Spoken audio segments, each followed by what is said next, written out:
In hierdie lydenstyd word ons almal uitgenooi om weer vir 'n oomblik te dink aan daardie kruis wat jy met jou saamdra.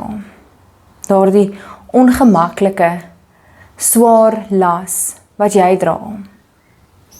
In hierdie lydenstyd met hierdie voorbereiding tot en met die groot Paasweek, is dit vir ons belangrik om elke dag ons kruis by God se voete neer te lê en vir God te vra om hierdie kruis saam met ons te dra. Om te erken dat ons dit nie alleen hoef te doen nie. Daar in Psalm 33 lees ons van hoe God sorg. En hoe God se liefdesmag in ons lewens heers en seëvier.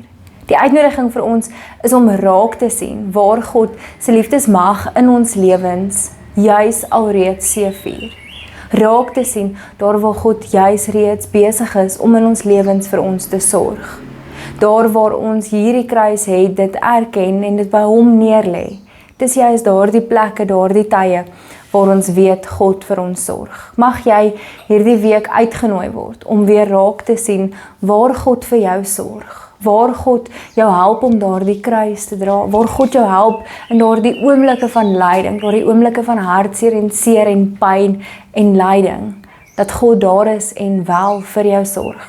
Mag jou hart so in vertroue by God lê, dat jy net God se liefdesmag in elke oomblik of dit goed of sleg is, ook sal ervaar.